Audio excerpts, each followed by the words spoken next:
But welcome to the last We Need to Talk panel discussion of the year. I'm Malynda, and I am the worship leader here at Harmony Toluca Lake and also the creator and founder of We Need to Talk. I started this last year with different topics, and thank you so much, Pastor Mark and Harmony, for allowing me to host these here. And I'm joined by my co-host and my partner in crime, Karmel Humphrey. Hello, how you doing? Thanks for having me. Formal panelist, but also my co-host for the podcast, We Need to Talk. So today we are talking about a very important topic, the criminal justice system. And on our panel today, we have Michele and She's part of Dignity and Power Now. We have Kristina Lear, part of Reform LA Jails. Latoya Lynn Blakely, who is a criminal defense attorney. And Maria Casillas, who is the leadership fellow with Initiate Justice. So please welcome our panel.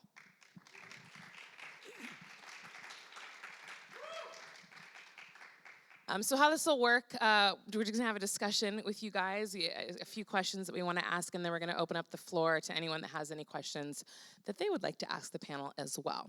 So we'll just start off with this. As you guys know, if you do not know, the U.S. has the largest criminal justice system probably in the world, I would say. And a staggering statistic that I found recently is that 1 out of 10 black men in their 30s is in prison or in jail on any given day in our country. And black Americans are more likely to serve longer sentences than white Americans for the same offense, despite long-term declines. And despite long-term declines in youth incarceration, African American youth are 5 times as likely as white youth to be detained or committed into youth facilities in this country. So the first question I want to ask, and you can jump in with any question that you feel that you want to answer. Many people are in denial that race plays a huge role in the criminal justice system, but we've all seen that it does. So my first question for you is, in the work that you guys do personally with the organizations that you work with, how have you personally seen racial disparities within the criminal justice system? Okay, I'll jump in. Feel free to tell a little bit about what you do as well. Okay, as Malynda mentioned, I am a criminal defense attorney, but based out of Dallas, Texas. So my experiences are based on what I've seen in my practice there. I've been licensed almost 8 years. I've been practicing almost 8 years.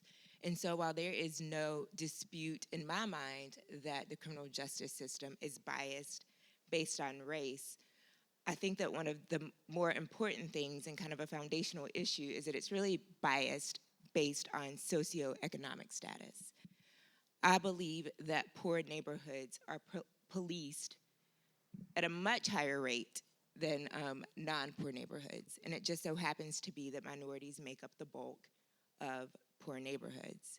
So when you have police who are actively involved and engaged in poor neighborhoods that are made up of majority black and brown people, then it's no surprise that it's black and brown people who are ending up in jail in handcuffs with charges. Mm-hmm. And then once we move past that, I mean, we see it every day in the media that black people and brown people are sentenced differently than white people for the same crimes. So, Michele? I spent 6 months inside the county jail at Linwood, and I was sexually assaulted by a deputy and medical staff when I was in there. And so with the 6 months that I spent inside, I saw with my eyes, most definitely, the black and brown folk are most affected by the judicial system. And for the last 5 years, I've been working transformative justice and healing justice with Dignity and Power Now. And I can tell you, again, from my work and personal experience, that black and brown folk are most definitely affected. And I see that coming through by having started a support group for families who are directly and indirectly impacted by incarceration. And my support group has black and brown folk. It's made up of black and brown folk around the county of Los Angeles. So when I speak from experience. Hi, everyone. So I work with Initiate Justice. I'm the leadership fellow there, and we focus on policy reform, on how to make better laws for mass incarceration reform. I believe that this truly goes back to slavery times. During the Jim Crow era, we basically are seeing what's called a transition into a modern, the new Jim Crow era, because we're still seeing a lot of individuals of color in our communities, not being able to vote, not being able to get, um, careers, jobs where we should be able to if the criminal system says that we are no longer a threat to society. I say we because I was formerly incarcerated myself. And one of the things that I'll never forget is when I was leaving the county jail in a very conservative county, which is Santa Barbara County, one of the officers told me, I'll see you next week. And I looked at him like, what? This is my first time going into a county jail. I didn't know what I was expecting. And when I was going home, here I am trying to figure out how I'm going to get back on my feet. And I have a correctional officer telling me, I'll see you next week because you guys always come back. You are a paycheck to me. Because of you, I feed my children. So instead of taking that criticism negatively, I am now here speaking for all those that are in there unable to speak for themselves and trying to make things better for people that have suffered like us.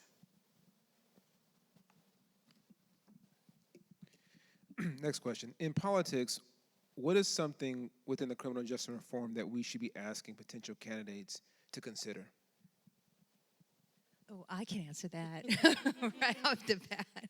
One of the questions is, are they willing to go after deputies and the police and criminally prosecute them? I think that's a major, major issue, because if we don't prosecute those that commit criminal acts, just like the rest of us in society, right? Then where's the accountability and the transparency in what's going on? And I mean, we have rules that society has to abide by, and I don't think that there should be a double standard, obviously, for anyone that wears a uniform and a badge and carries a gun. Kristina? Yeah, I think in support, my name's Kristina. I'm an organizer with White People for Black Lives, which is a local chapter of showing up for racial justice. And we work to organize white people into anti-racist action. I just, to what Michele was saying, I think a lot of times when people think about what we should ask politicians for, we think about like the big label politicians, and that a lot of what we need to talk about are the really local level, and where a lot of that prosecution happens and the shakedown from it. How do you think that people can actually bring about change within a system? For example, like police officers and law enforcement, they're not voted for. So how do you think we can bring about change with something like that when there's officers that are just appointed in that sense and we don't really have a say in who is being put into law enforcement? How is that something that we can change? I have to quickly jump on this. Yeah, because please. I don't think that just because you get to vote means that the best person ends up in the job. Sure. And we can look at so many elected officials around us. Like I said, I practice in Dallas County. I go to court often, and I look at judges who do not deserve to be on the bench, who should not be on the bench, but because they run good campaigns and they have good PR and strategy, they get elected, and the community at large thinks that they are amazing. But being that I'm in that courtroom, I'm representing clients, and I see what happens, I know firsthand that they should not be on the bench. And so I just think that with all things, people should be qualified. With all things, people slip through cracks. And so I think that in hiring, you try to hire the right people. But once you find out they're not the right people, I think that action needs to be taken, and it needs to be taken quickly. And like Michele said, I think that everyone should be held to the same standards, regardless of whether or not you wear a badge, regardless of whether or not what your title may be or what you look like. If we have a set of standards, they need to be applied equally amongst everyone. I agree with you.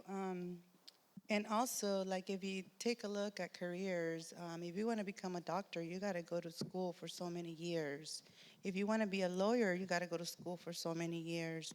But a police officer, for example, only goes to training for a maximum of, like, I believe it's 6 months to a year of certain training and workforce.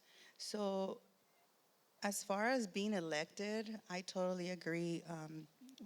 Voting is not going to give us people with, dignity and humanity and empathy. Just like when you go to a hospital, you get a mean nurse or you get a doctor that doesn't care.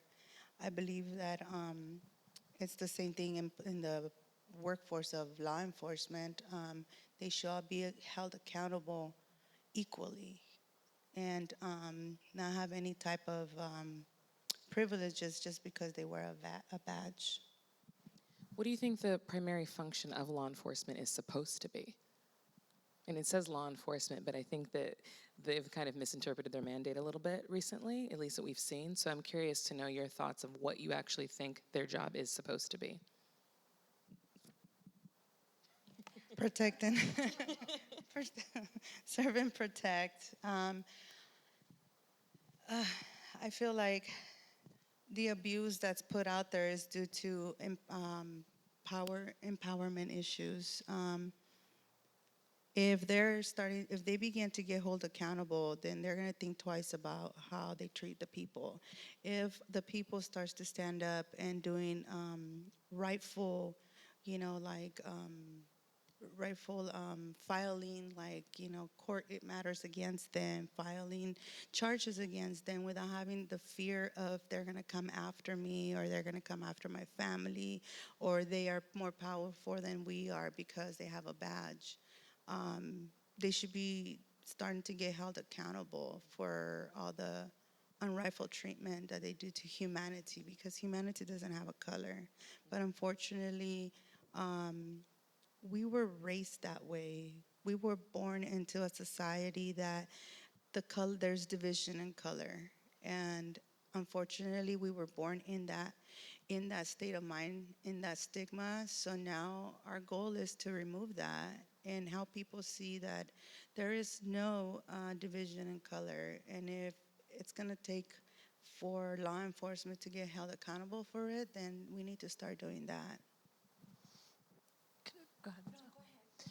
I was just going to say that, something that the work of like Dignity and Power Now and Initiate Justice and Justice LA and has really helped us to recognize is that a lot of the work that needs to be done isn't just in making accountable the police officers and the legal system, but it's about investing in a community that takes care of people that is independent of that system. And that if we don't actually create that and invest in it, all of us, that we now have this society that deals with everything through a system that wasn't really created to protect and serve. It was created to separate. It was, it was created with the idea that there's a population that needs to be controlled. Right. And so, the work of imagining something different and putting time and energy and resources into it is one of the things that, I feel like LA is the largest jail system in the world, and there's real work that these organizations are doing here to reimagine that. Can you elaborate a little bit on the history of, because what you said really struck a chord with me, that this system was put in place because there's a population that needs to be controlled, and I don't think people realize that that's kind of the history of what law enforcement is. Could you just talk a little bit more about that? Well, I don't know that I'm the best equipped to do it. Somebody else might be able But to do it anybody better, want to jump in and talk about that? I mean, and even I think the first building that when LA was settled, taken over, the first building they built was a jail, and so and we know that the first police forces were specifically sent to keep certain people in certain places at certain time, and it was racist from the beginning. And so this, like I was just thinking when we sat down about the idea of protect and serve, feels to me like it's this, I don't know when that sentence was created, but like, it seems very much to fit into a very like Leave It to Beaver time of America, that we're doing this thing called deep canvassing, which is where it's part of the Reform LA Jails, the leg of it that we're working on, which is actually to go into predominantly white communities that disproportionately support jails, to talk to people about what they think they are and what they think they're for, because we're finding, and people have these belief systems that have nothing to do with what's actually going on. And if we can start to talk to people about why, the idea is supposed to be public safety, but the police are not creating public safety. And so what does safety actually look like? But it takes thinking about how we think about these things without realizing it. These stories that we've bought and been told. I got way off topic. You asked about the inception of Everything police. you're saying is great. Michele, yeah. Yeah, I just want to say this is my personal opinion of how I feel about the Sheriff's Department and the Los Angeles Police Department. I feel it's a matter of education, and there's a lack of it, a big lack of it. These people go into the academy and they spend usually about 3 months to 6 months, and that's it. People outside in our society have all kinds of addictions nowadays, have all kinds of mental health disabilities and issues that we deal with. And for a whole agency to believe that they can spend maybe 20 hours a year on mental health issue, it's absurd. It's worse than absurd. It's criminal, because if you think about it, doctors go to school for years and years and years. My ex-husband is a physician. He went to school for at least 15 years and continued to go to school every year thereafter, and spend hours and hours and hours, even after a long education. These people go in and they come out into society and they have no skills, no medical training. They're not mental health facilitators, and the length of time that they spend trying to learn some of that, it's just not sufficient. And the people that pay for that are Black and brown families. In the end, when someone has a mental breakdown, a mental episode, and you have someone in front of you who lacks the education, lacks the training, and has been hired, and possibly, this is nothing against veterans, but they hire a lot of veterans with PTSD, and they come out and they get put in these situations where you have to think at the last minute. And some of these people can't, but yet they hire over and over and over again, not just veterans, but young people that have no knowledge of what it's like to be out there. Give them training for 3 to 6 months and expect them to go out there and be individuals that have the community in mind and their benefit. They don't. It's a lot of posturing. It's a lot of ego and arrogance, and those things need to be addressed. And I believe that they need a lot stronger education. I think that that would be very helpful. So, how much does the proliferation of smartphones with cameras in combination with social media as a mainstream platform have to do with our racial atmosphere we have today?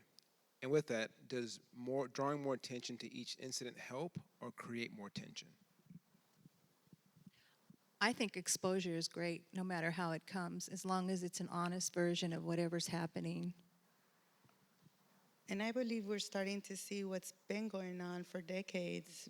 We haven't seen that because we didn't have any access to social media or phones. All we had access was to the media, which was TV or radio. And now we've come to see that some of the media was fake.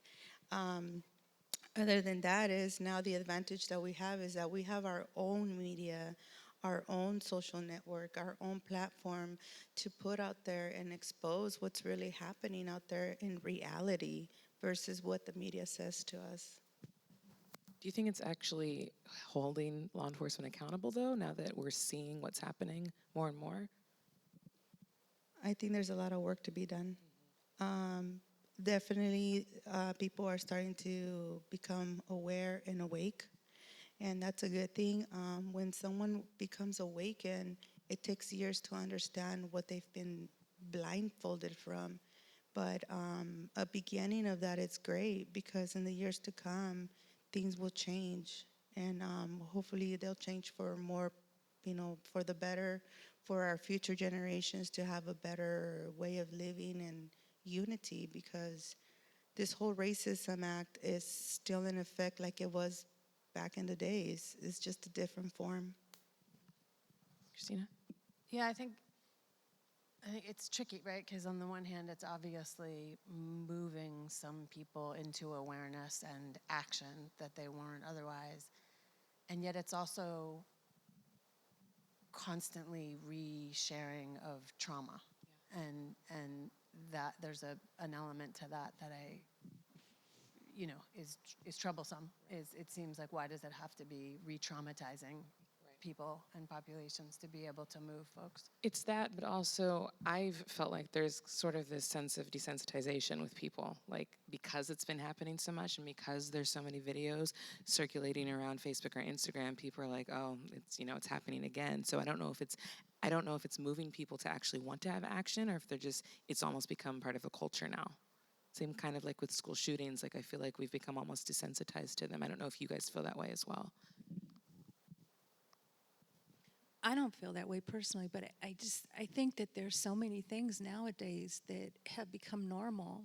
A black person being shot in the back 34 times is no big deal to someone, I mean, there's just so many things that are normal that we have to look at and say, these things are not normal.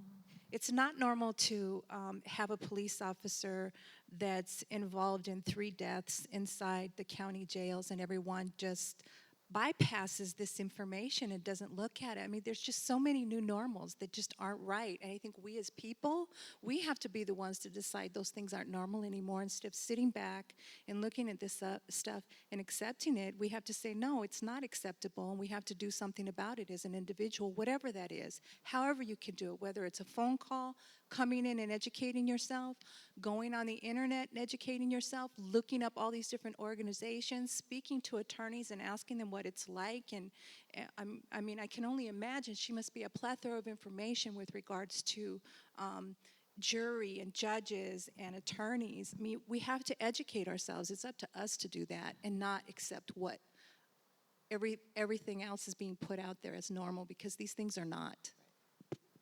I also believe that we as a people have forgotten that we hire these folks in the Capitol. People vote for senators, people vote for legislators, and we tend to forget that we need to go to them and bring awareness, because somewhere down the line, everything gets hidden and it never really gets to them. The reason why I say that is because now that I do a lot of policy reform and a lot of lobbying in the Capitol, I bring situations up to them. They're like, no, we didn't know this was happening. Sometimes I sit there and I think to myself, is he like playing me dumb, or like, does he really not know that this is happening out there, And 99% of the time they don't know. They don't know what's going on in the cities. They don't know what's going on inside the prisons. They don't know what's going on inside the county jails. They don't know. And so if we as a people don't bring it to them, how else are they going to get it? Because a lot of law enforcement agencies are going to be hiding it. That's their job. They're going to lose their job if they find out, because they're going to send people down to investigate. So now what we do is we bring awareness. We go and lobby to the Capitol, and that's a stronger way of putting your voice out there than to sit here and say, well, what are we going to do? We do have power. It's just that over the years we have forgotten that our voices is who matters, and they are the reason why they have that job is because of us. Latoya, I'm going to start with you for this question.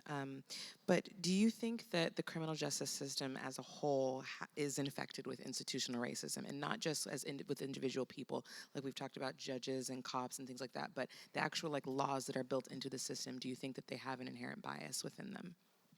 I mean, obviously, going back to what you said, and just if we look at how this country was founded and how it was started, I'm sorry, but this country was founded on the principles of like kidnapping, slavery, sexual assault, theft, murder. Like, these are the things that created the America that we live in. And once we, as a country, had the things that we needed by using those principles, then we started making those things illegal. So I do think that this entire system was built on a very shaky ground. And I sit here and I'm listening to everyone speak, and I'm almost getting overwhelmed because it is like there's so many issues to tackle. Where do we start and how do we start? And I think I've lost track of the question. I have all of these thoughts. Okay. It just, is there inherent bias built within the system? And Okay. like I was saying, not specifically individuals. Like we know there's racist cops and judges and things like that, but just how the actual system was built, like with laws and everything that were written, do you think that there's bias written within those laws? Definitely so, but I think the bias is written in a way to keep people with what they have and to keep the undesirables away from them and what they have. And so really, I think that's what this entire system is about. Anyone else? Yeah, Michele? because if you're poor, you have nothing, so you're looking for more, right? If you have money, you look for less, and even if you're going to get in trouble, it doesn't matter because you'll have money to bail yourself out. And don't get me started on capitalism. There's so many things within the system where everybody's making money off the backs of someone that's poor or vulnerable inside the system. It's pretty bad, especially when you think about 70% of the population inside the LA County jails has a mental health issue. And if you don't have one before you go in, I assure you, you'll have one when you come out. So if you remove that 70% population and you get them the mental health that they need, and you look at what's left, which is going to wind up being an even smaller percentage of people that actually have felonies and that are violent offenders. It's a debtor's jail, and it was built that way, and it'll stay that way until we do something to change it.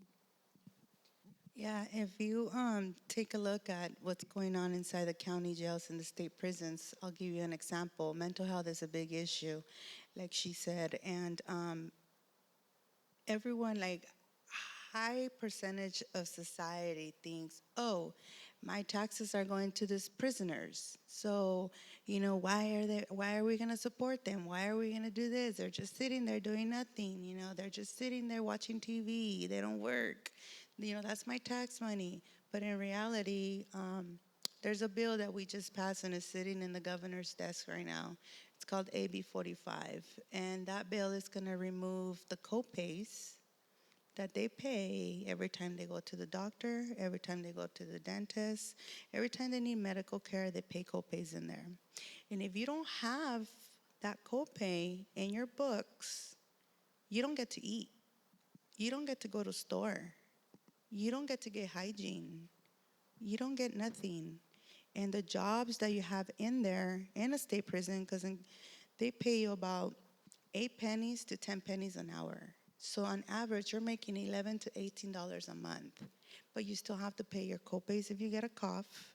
If you have a fever, you have to think if you want to go to the doctor, or are you going to buy food, or if you're going to buy a deodorant, or if you're going to buy a toothbrush. You have to make that decision with that little bit of money. If you get sick that you need higher level of care, now there's an ambulance that has to take you to the hospital. Now there's x-rays that you gotta get taken.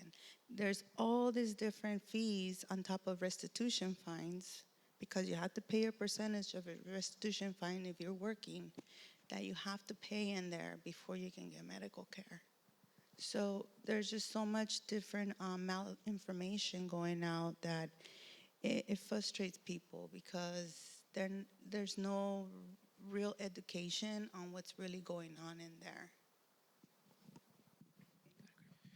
So when the injustice has been so long-standing and consistently obvious, when do we start looking to different possible sources of the problem and also different solutions?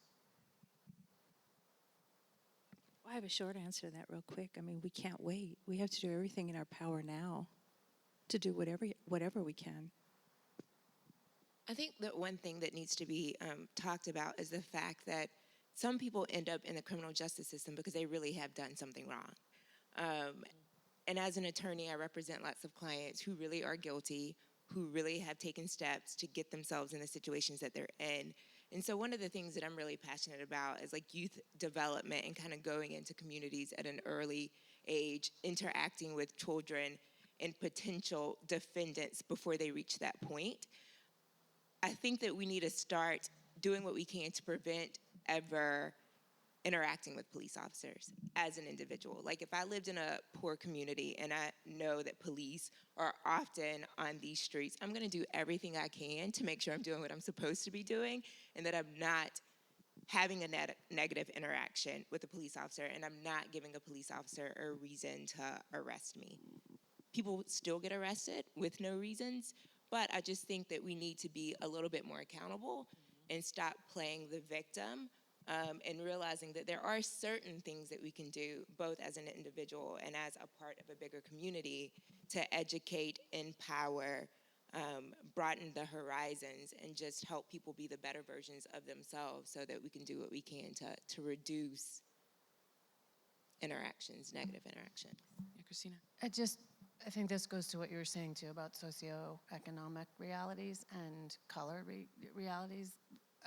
I know for myself when I was young and struggling and, making certain choices, I was given the benefit of the doubt in ways that my friends of color were not. And it was because of the color of my skin, and it was because I was a middle class white woman. And so, yes, I understand what you're saying about personal responsibility, and I'm also thinking about the fact that there are people who are targeted based on nothing, someone suspect for walking down a street when somebody else is not suspect for that. And so, good behavior or not, how do we create community safety and care that is independent of, how do we shift this culture that is so embedded in thinking, not even knowing it thinks that there are populations of people who deserve to be suspect. I agree with what you're saying completely. And maybe I'm a little bit conservative in my thinking when it comes to this. But there are just certain things that I cannot change. Like, I cannot change the fact that I'm a black woman and you're a white woman. I cannot change the fact that a police officer will look at me and see one thing and look at you and see something else. But I can change my behaviors. I'm trying to find the right words for this. I do not agree that because someone looks a certain way, that it's okay that they have to act a certain way to avoid certain things. But I understand that that is the reality. And so I think that people need to say, though it may not be fair and it may not be right, that is the reality.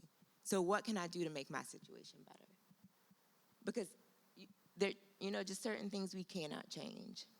And yeah, I mean, it's hard, and I feel like she doesn't like my answer. I can see it and feel it on her face, but it just is what it is. There's so many things that are not fair, and I think it's Chelsea Handler has done this special, and I saw a clip. She's interviewing her high school ex-boyfriend, who's a black person, and she's saying that, our lives went two very different ways. He ended up in prison, and she's saying that I've done some of the same things you've done, but because I'm a white woman, I just didn't have the same repercussions that you had. That is a reality in today's society. So what do we do as people, as individuals, as a community to effectively address that? I think the issue, because I agree with you, it is unfortunately the reality. It is. But how do we change that so that that's not what the narrative continues to be? Because it is a shame that we have, that as black people, we do have to change how we act. We have to make sure when we see cops, be a certain way, talk a certain way, make sure those conversations don't have to happen in a lot of white homes. So what do we have to do to change that narrative? I know it's a big question, but it's an important one. So I was listening to your saying, what she was saying, and just trying to put it together with what I've been through, So I think it just goes back to the minority communities. We're always going to be targeted because we're the minority communities. The communities were made that way. For example, I was arrested when I was 24 years old. I started a criminal life when I was 13 years old. And I got away with it until I was 24 years old, right? Because I'm a smart woman. I did, I still had a job. But, at 24 years old, I had 2 kids, single mom. But the government could not help me because I made $2 more than their qualifications. There was days where I couldn't feed my kids. How am I going to pay the light bill? How am I going to pay rent? How am I going to pay all this stuff, right? So I had to go do what I had to do because I don't have a very supportive family. So I started selling drugs. I started doing things that I had to do on the side to support my children. So it was done out of survival. It wasn't done because, hey, I just want to have some extra money and I'm just going to go do this because I don't think I feel like getting arrested today. So at the age of 24, I get arrested. First time offense. And I end up getting this huge criminal conviction on this, arrest. I wasn't trying to get arrested, but I had no choice. I had to do what I had to do to survive for my kids. I walked out of that. I was facing 70,000 barriers, like any person that comes out of jail or prison. Now we have like over 70,000 barriers we have to face. I overcame that. 2012, I went to court and I got my record sponged. I became a nurse. At the age of 18, I started my medical career. In all that process, I became a nurse for Kaiser Permanente.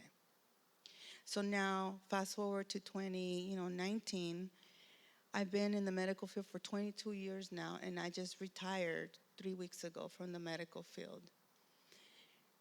I felt in my heart that I needed to come back where I was suffering and where I was hurting because I could have easily forgotten of what I've been through. I could have easily forgotten of the people that are suffering, and I could have easily went on with my life. I traveled all over the world, despite of the fact that immigration will pull me over every time I would come into the United States and keep me in a room for hours until the DOJ cleared me to come back into the United States because of my criminal record. Unfortunately, it's a federal record as well, so for the rest of my life, I have to go through that. So those are barriers that we have to carry on. I could have went on with my life and forgot about all this, but no, my heart told me to come back. So now I'm here full time to help those that are in my shoes where I was in once and say, you can do it. You can overcome all this. It's not going to be easy, but it can be done. And I'm saying it because I'm one of them. So on top of all that, that's the way we change as people. That doesn't mean that police officers and law enforcement and political wise that they're going to change, but we have to beat them at their own game. We have to know the law to shake the law. So if we don't do that the right way, they're going to say, look, they're still animals, they're still criminals, they don't know what they're doing. They're going to always use that against us, and that's something that we have to live by every single day. Every day of my life, I have to wake up for the rest of my life and say, hey, Maria, are you going to do the right thing today, or are you going to go back to your old life? I can't go to a regular party and be there and say, God forbid, something happens there, there's a murder, now my cup is there with my lipstick on it because I'm on the FBI files. They took my DNA when I got in trouble. So those are barriers that we're always going to have to live for the rest of our lives. So if society doesn't change, if the laws don't change, if the educational process doesn't change, if we don't make things better for our future generation, it's just always going to be like this. We have to break that chain, and it has to come from all of us. Can't be blaming each other. Now, education and opportunity is really important. I'm not a victim, I'm a survivor, and not everybody that's in jail is guilty. There are a lot of people, and I know that. I work with them, I've been inside, and I can assure you that opportunity is not the same for everyone. And it most definitely is not the same for people of color, black and brown. It just isn't. And so opportunity is huge. When you're inside and you have nothing going on, and the Sheriff's Department, Los Angeles Sheriff's Department has an inmate welfare fund that they could be taking millions of dollars and putting classes and making people more educated so that when they come out, they have opportunity. But instead, we'd rather keep them down Capitalism is growing at its best inside our jail system because everybody's making money off a commissary because we eat shitty food inside, and so we have to spend our own money that we don't have or have our families come in and put that money in. You want to make a phone call? That'll cost you a lot of money, probably $20, $30 to talk maybe for 5 minutes if you're lucky. So opportunity it's not the same for everyone. It isn't. And so if we take some of the money, instead of keeping it and hoarding it for ourselves, buying $60,000, $100,000 brand new gold belt buckles for the sheriff's department, instead of educating the very people that they complain that they don't want to come back. You don't want them to come back? Then use the money that you are stealing from, that you're making money off the backs of people, and start using it to educate people so that when we come out, we have opportunity and we'll be our best person that we can be. I'm going to send Karmel out into the audience for a second. We can get some questions. And I have one question for you guys before we go to the audience. I wanted to add something yeah, really quick absolutely, to that. absolutely. She's so right. I got to piggyback off of you. Just to let you know, the CDCR, the state of California prison system, gets $11.8 billion a year. And the prisons are falling apart. When it floods in there, there's water coming out of the electrical sockets. There's water coming out of concrete, but yet they say they have no money. My husband's incarcerated, so when I go visit him, I gotta take close to $100 just to feed him in there. They only let me take $50 in. The food that you buy at the 99-cent store, it's an average $8 to $12 to $16 in there per little thing. So all of that money, they're using it, they're keeping it, and on top of that, they get $11.8 billion of your taxes, of our taxes. And they want to complain that they don't have no money. So my question is, where is that money going? I'm still trying to figure that out. I'm going to start with Kristina, and we'll just work our way down. What do you feel the primary purpose of jail is supposed to be and should be?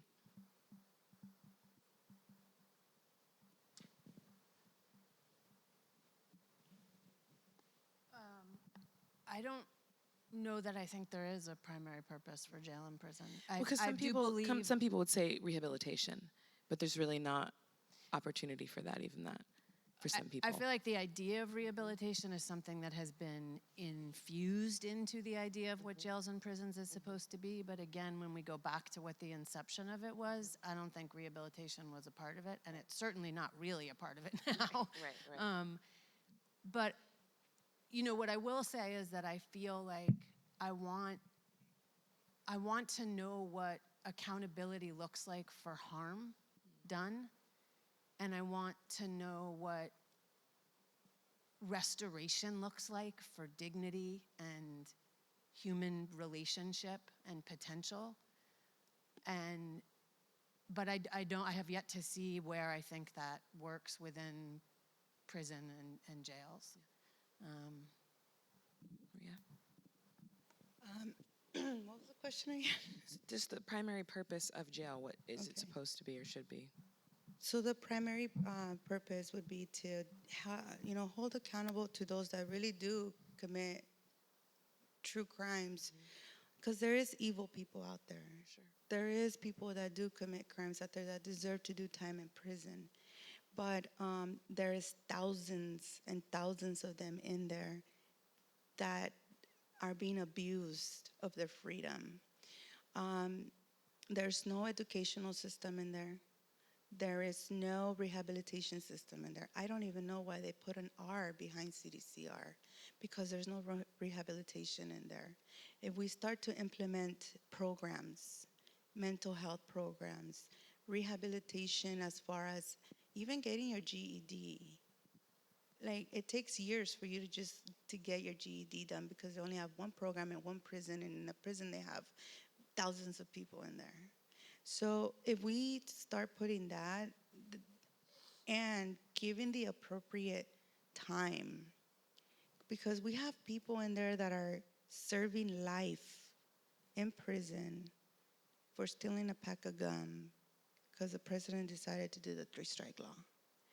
I mean, people are, are in there doing life because they sold marijuana. Marijuana's legal now, and it can't even be retroactive to these people. So these people, how would you feel if you were doing life knowing that marijuana's like a cigarette now, and you can't do anything about it? So we need to fix that. The maximum time needs to be fixed. Latoya? I do feel as though prison started as a way to punish people, detain people, remove, like I said before, undesirables from the community.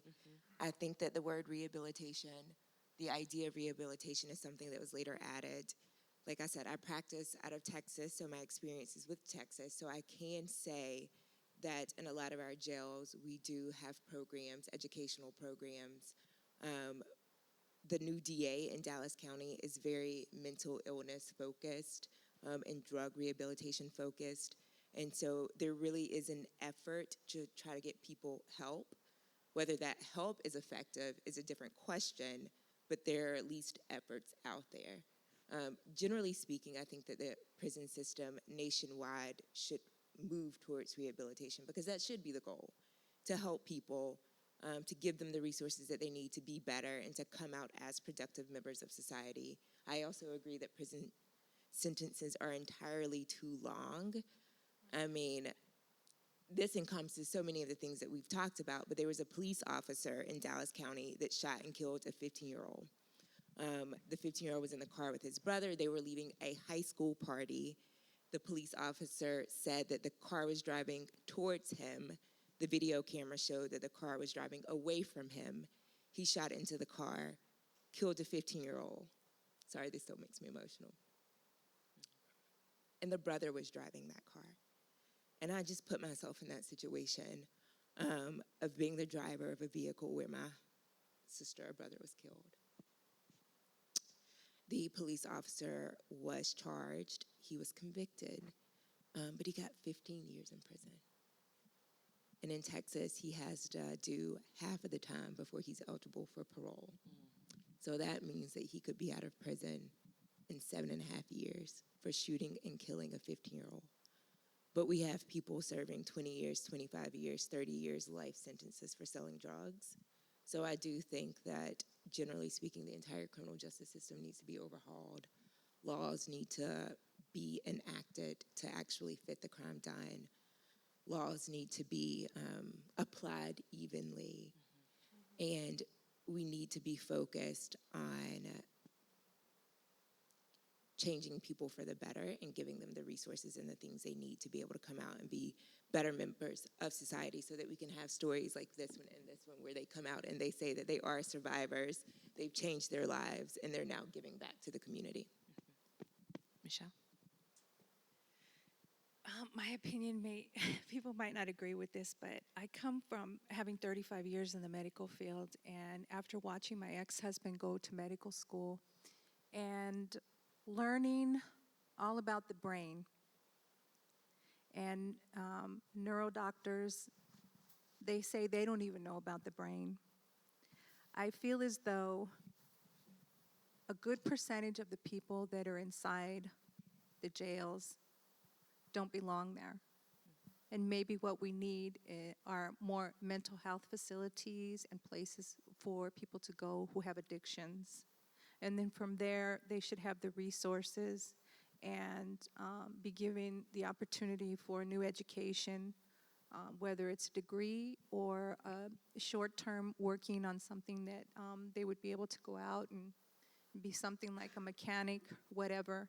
I think that, again, it goes back to opportunity, and I feel as though there's so many of us that judge people that are inside, and if medical doctors don't know about someone's mental capacity, it can't be normal for someone to shoot somebody or kill someone or stab someone in the back, because I don't think anyone here in this room has probably ever done that, or hopefully you haven't. So if you have a mental health disability, do you really belong inside? If you can't think what the rest of us would be normally to go out and not hurt someone and injure someone, there has to be something inside your head that isn't right. So I feel like if we had less of a jail and maybe a place for people to go who are extremely violent. But even then, I think it goes back to someone's mental capacity, and I think that there's a difference between a jail and a mental health facility where people can get help, because obviously our jails don't do that. All right, we have questions from the audience now. Is anyone? Yep. So, Latoya, I appreciate you bringing up Chelsea Handler, because that is a good special to watch. If you don't know, it's on Netflix. Talks about her white privilege, and I appreciated it. Personally, I feel that the system in which we all live, regardless of the jail system, has to be reformed entirely. I'm going to give you a quick story of what occurred to me as I had my prescription sunglasses stolen when I was at Bank of America. And I wanted to see the footage so I could say, well, that's the person that stole them. You know, all I wanted is to have them back. They forced me to go to the police department to fill out a form so that a detective would get involved. And so then suddenly I'm now involved with the police trying to get my prescription sunglasses back. But what I told the detective, and this is where ownership has to come in as well, of if this person is caught, I don't want them going to jail. What I want them to do is either return my sunglasses, or they make retribution by coming to this church and doing community service, and that I work with them one-on-one on the choice that they made so that we can talk about the consequences. I think a lot of that is lacking within our system itself. Now, Christine, I look at you and you got Reform LA County Jails on there. I don't know if you've heard about Homeboy Industries, in which I'm a big fan of Father Boyle, and he believes in second chances. What can we do as a church? Because everything that all of you have shared is overwhelming, right? If we as a church community go, oh, we're going to tackle this, let's do reform the county jails. Well, I guess we'll be doing that for a long time, right? Christine, what's one thing that as a faith community that we can do in this? Because I do believe in rehabilitation, and I do believe it is lacking, but what's one thing that we could just focus on and put our energy toward as a church community? I feel like this is a lot of pressure. I mean, I just think there are so many places that you could go with that answer, with that question, and I think there are so many things that you brought up, you know? I mean, first of all, I just, in like the short time that we have to answer, I feel compelled to like say, I would say look into the work that places like Initiate Justice and Dignity and Power Now are doing. There's ongoing work that people can become involved in and support that's happening in this community, that's affecting members of this community. Justice LA, there's lots of work going on. Initiate Justice has brought forward ACA 6, which is going to return voting rights to felons. That will be on November. The 2020 ballot? Yes, it'll be on the November 2020 ballot. The Reform LA Jails Initiative is going to be on the March 3rd ballot, which is going to create a report that is investigating alternatives to incarceration. So it's looking at what it could actually look like if we put some money into pre-law intervention things. And it also is giving subpoena power to the Sheriff's Civilian Oversight Commission, because as a lot of what Michele was talking about, there's extraordinary things taking place inside the jails, and there's no recourse to find out what's going on. People are dying, and there's no recourse to find out what's going on. So those are two policy things that are actually going to affect people's lives. And the work going into those pieces of policy is more than just those pieces of policy, though there's ongoing work. So I would say that the other thing I wanted to say, you mentioned the Chelsea Handler thing. I know for myself, it's a constant investigation into what my personal stake is in this work. And that's different for everybody. And if and I will just speak as a white person to white people. If that's of interest to you, I would say you could check out White People for Black Lives. Chelsea Handler talks about it in her documentary. And how we can, like we're all talking about here, how can we start thinking in broader reimaginative terms about this system that we're all a part of? And how can we where can we move from being passively participant in it to being actively trying to do something about what we're talking about in terms of providing care for the people in our community. I hope I answered that question in some way. That's great. Yes, and please feel free to come to our organization. We're more than happy to help you advocate for someone. There's always someone that needs some type of advocating for, be it support for a class, be it support for seeing attorneys and having someone present, because there are a lot of young people that don't know anything about attorneys or anything like that. It's always good just to be a support for someone along the way, whatever it is. Andre. Karmel's right behind you if you need the mic. Oh. Y'all can't hear me.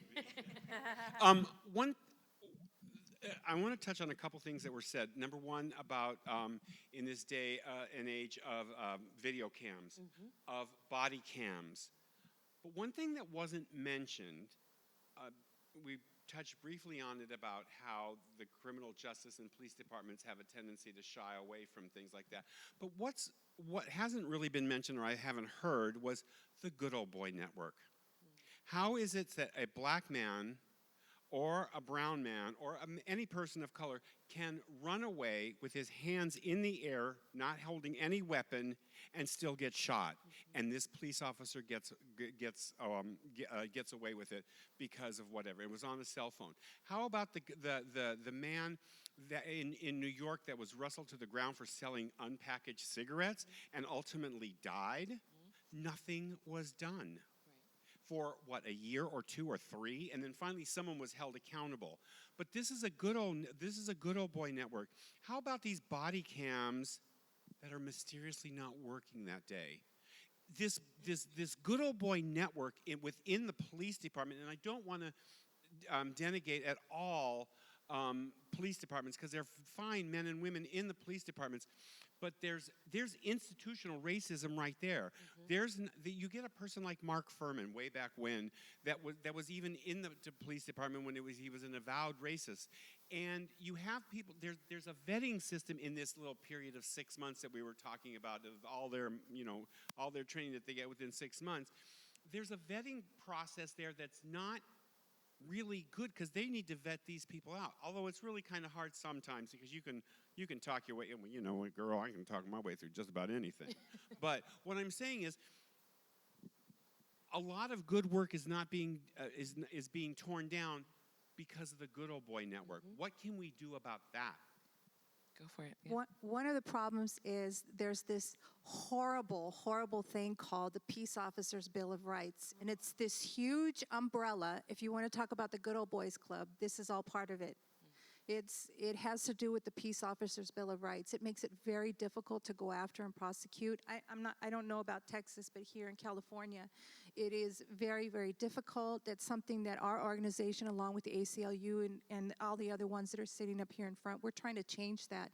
But it takes a lot, and that's an understatement, in order to try to change that. One of the things that we recently did was we pushed for the police officers misconduct bill, so that we would be able to see an officer his personnel records, to see if they had done several things that could be disturbing, right? And I can tell you it is. And let me just say this. One of the things that I'm working on right now is the LA County Coroner's Office. The LA County Coroner's Office, like the Sheriff's Department, is the largest coroner in the states, okay? And one of the things that they do is they contribute to allowing the sheriffs to win by default when they write their autopsy reports. And so they contribute to that, and I'm trying to make a change with that right now. I've gone to the county coroner and I told them that you're allowing the sheriff's department to win by default. There could be 7, 8, 10 hours worth of missing this person's life at the end of their life, and the sheriff's department controls all those hours. And then by the time they decide, after they've done everything, which is they've set up scenes to make them look as though people have committed suicide, and they're not true. And I'm speaking to you from experience. I have 100 autopsy reports that are sitting on my desk right now, and there are officers, multiple officers, that are involved in more than one death. And yet nobody's done anything about that. And part of that has to do with the Police Officers' Bill of Rights and how they're covered under the umbrella in terms of being accountable and transparent with the things that they're doing criminally. Well, it passed, but what's happened is the Sheriff's Department has huge union, ALADs. They have a lot of money. And I've done the lobbying up in Sacramento to do these bills, and I've watched them come in. And these departments don't even show up. They just have so much money. They'll send an attorney. They'll pay an attorney to go in and oppose whatever the bill is. And so even though the bill passed, they put the brakes on it in court, where they're still holding it and they're still fighting in court. Now, some people, I think Orange County, and there are some other cities or counties that have released some of those records to show in officers' personnel records, but in LA County, they haven't done that yet. Well, if you got a lot of hours, I got a lot of information for you. I just wanted to add one thing to that about there are lots of different ways to go about growing change, and the work that Justice LA, of which both of these organizations are part of, as is White People for Black Lives and the ACLU, has been doing over just talking about the recent jail expansion plan for the last 13 years. It's these organizations and the community that has moved what has now shifted around the jail expansion plan. And it happened by going to the people, by getting the people of LA County involved, right? The Board of Supervisors is 5 people, but LA County is 10 million people. So the more people who take it upon themselves to learn about what's going on in these institutions, and as Maria said, what we're paying for, whatever it is that motivates you to learn about it, we're a much bigger body of people than the elected officials. Yeah, and speaking of, reform, for like example, the ACA 6, that's actually an amendment to the Constitution. So we're doing really good.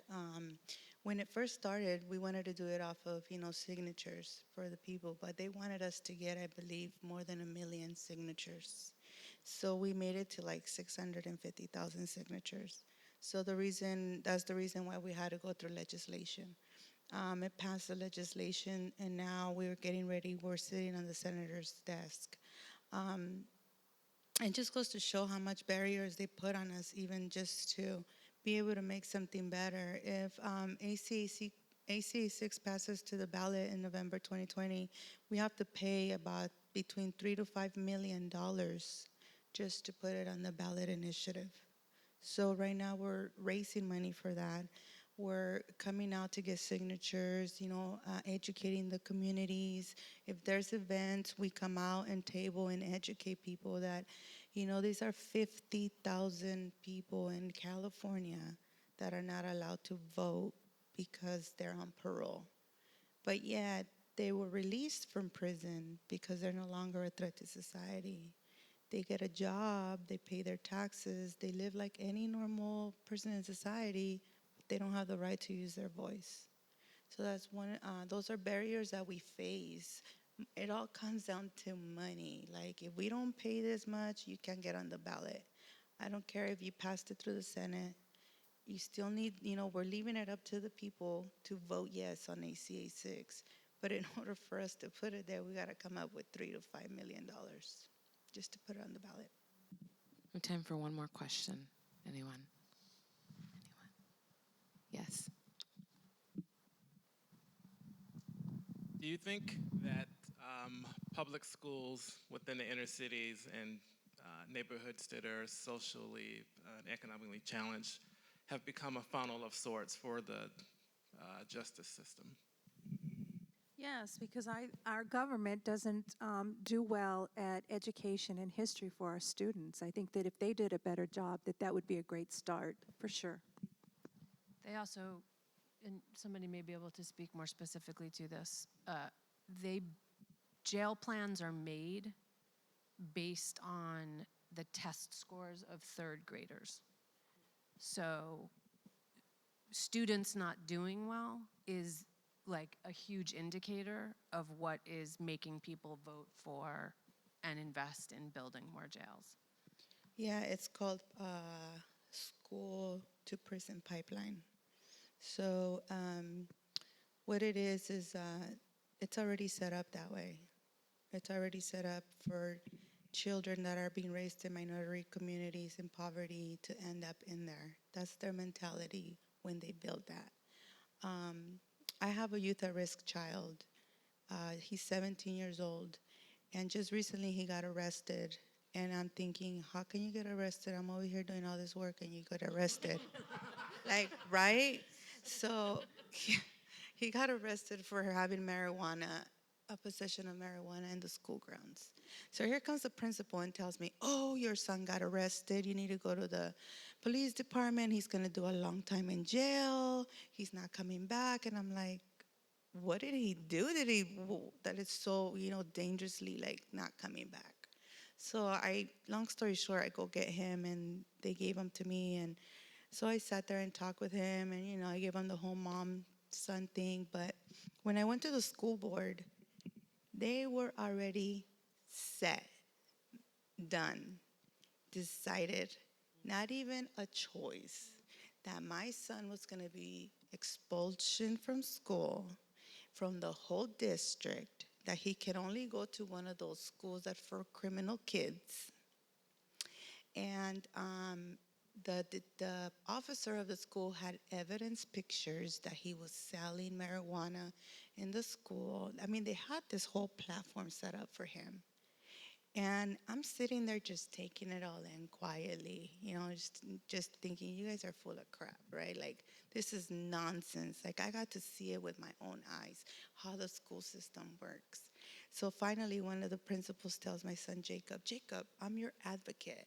I'm going to advocate for you. He goes, what does that mean?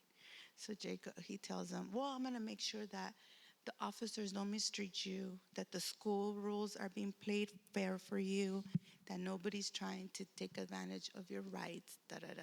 And he turns to me and he goes, oh, Mom, like what you do for people that are in prison.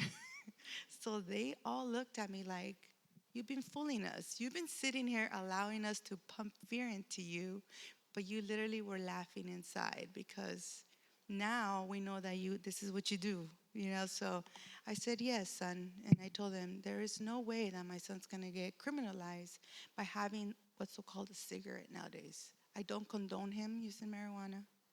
But this whole setup you have right here, it's absurd. And I honestly told him, I don't even want my son coming to your school. This is what you guys do to your children. You don't give them a chance. You treat them like criminals at a young age instead of helping them. So this is why people end up in jails, in juvenile halls, in prison, because there's no chance from the start. So there is a movement right now called Closing the School to Prison Pipeline that you guys can definitely get involved with as well. I just want to quickly tell this story because it kind of encompasses everything that we've been talking about. Once again in Texas, worked out at this gym. There was a woman whose son got arrested for, I think, selling drugs on campus. She was a white woman. The child was white. She talked to me and wanted to know my advice on the situation. But the next time I spoke to her, she told me that it wasn't a big deal because they had worked it out. She didn't even need a lawyer. That the detective had talked to the principal. Sorry, I'm like having two phones. The detective had talked to the principal, they had brought the parent and the child in, and they decided in-house what they were gonna do. There was no courts, there was no your child's being expelled. I think that maybe they decided they would put him on a deferred probation, which meant that he would have no criminal record. But it just goes to show the inherent biases and racism and differences that her child faced the situation he faced for maybe just merely possession, and this white child who was selling drugs on campus maybe got a slap on the wrist that involved no one else. Oh, and by the way, I got charged for that too. So I have to go to court with my son. Yes, they cited me for possession of marijuana under a minor. So we're just waiting to go to court. So I'm actually charged too. And I'm like, great. How does that work? Well, I want to thank you all so much for being here. It was very informative. Can you please give a hand for our panelists, Michele, Latoya, Maria, and Kristina? And if anyone has any questions, can they talk with you afterwards? Great. All right. Thank you so much, you guys, for coming. Thank you for the opportunity. Of course. Thank you. Don't forget to follow us on Facebook and Instagram at We Need to Talk the Podcast and Twitter at _We Need to Talk _.